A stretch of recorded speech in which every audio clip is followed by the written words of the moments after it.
నేటి నుంచి కొత్త రేషన్ కార్డులు.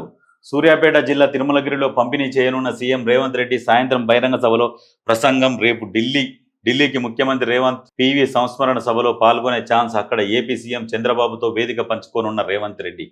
నేటి నుంచి కొత్త రేషన్ కార్డులు. రేషన్ కార్డులల్లో అవకతవకలు జరుగుతున్నాయి. దీన్ని గమనించాలే ప్రభుత్వము.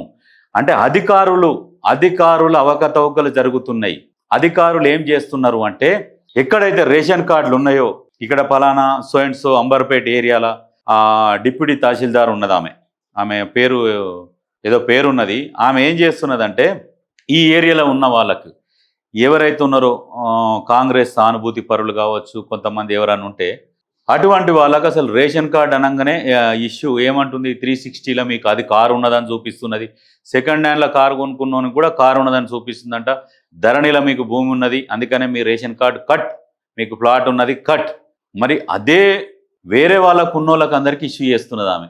ఎవరికి? వాళ్ళకి సంబంధించిన వాళ్ళకు. ఆమె బీఆర్ఎస్ పార్టీకి పనిచేస్తుంది. మేము బీఆర్ఎస్ వాళ్ళము అని చెప్తే వాళ్ళకి ఇచ్చేసుకుంటూ పోతుంది ఆమె. మేము బీఆర్ఎస్ కార్యకర్తలం అంటే ఆమె. మరి ఆమె ఇప్పుడు ఉద్యోగంలో కూర్చొని రాజకీయం చేయడం ఏంది? ఎంతమందికి ఇచ్చింది ఏంది? ఇప్పుడు ఎన్ని కుటుంబాలు ఉన్నాయి, ఎన్ని రేషన్ కార్డులు ఇచ్చి నచ్చిన వాళ్ళకి రేషన్ కార్డు ఇష్యూ చేయడం, ఇట్లాంటి అధికారులను తొలగించాలి. ఇప్పుడు చాలామందికి కార్లు ఉన్నాయి. ఏమన్నంటే ఆంధ్రకు తెలంగాణకు కలిపి ఒక సైట్ ఉంది, ఆ సైట్ ఆటోమేటిక్ రిజెక్ట్ చేస్తుంది అని అంటుంది ఆ మేడం. సరే, ఆ రెండింటికి కలిపి ఒక సైట్ ఉన్నది, ఒక అందులో ఓంగన అందులో పెట్టగానే అదే రిజెక్ట్ చేస్తుంది అని చెప్తుంది. మరి ఎంతో మందికి రైతులు ఉన్నారు, భూములు ఉంటే మరి పేద రైతులు అని చెప్పే కదా ఈ రైతు భరోసా వేసేది, రుణమాఫీ చేసింది. 1-2 ఎకరాలు ఉన్న వాళ్ళు పేద రైతులు అనే కదా ప్రభుత్వం కూడా సాయం చేస్తున్నది. సెకండ్ హ్యాండ్ కారు కొనుక్కున్న కౌంట్ వస్తుందా? దానికి కూడా రేషన్ కార్డులు ఇష్యూ చేస్తలేదు. దాంట్లో అటువంటి ఆఫీసర్లు ఉన్నారు. ఎన్ని కుటుంబాలు ఉన్నాయి, ఎన్ని ఇష్యూ చేసిరు, వీళ్ళ చేతులు ఉన్నారు. ఇటువంటి అధికారులను ప్రక్షాళన చేయాలి. రేషన్ కార్డులను ప్రక్షాళన చేసి దాంతోపాటు ఫస్ట్ అధికారులను ప్రక్షాళన చేయాలి. ఆమె చెప్తున్నది, ఆమె పేరు దీప్తి చౌదరి అనుకుంటా మేడము.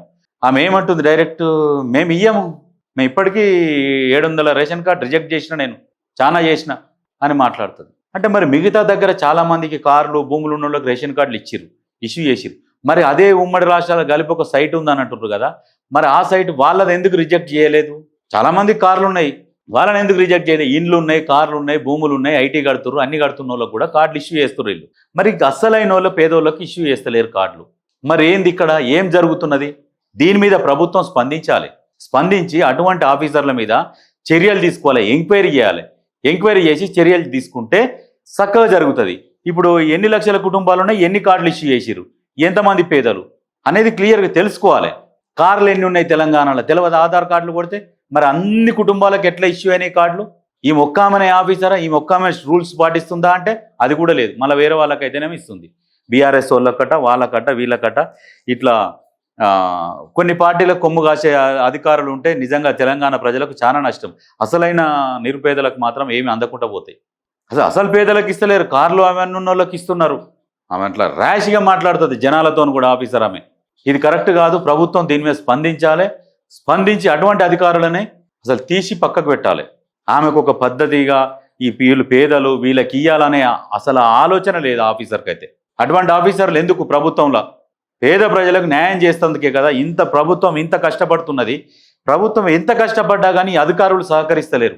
ఈ బడ్జెట్ లేకున్నా ఎక్కడనో సదిరి కష్టపడి వాళ్ళు చేస్తుంటే ఇటువంటి అధికారుల వల్ల ప్రభుత్వానికి చెడ్డ పేరు వస్తున్నది. అటువంటి వాళ్ళ అధికారుల మీద ఎంతో మంది ఉన్నారు, వాళ్ళ మీద చర్యలు తీసుకోవాలని చెప్పేసి నేను కోరుతున్నాను.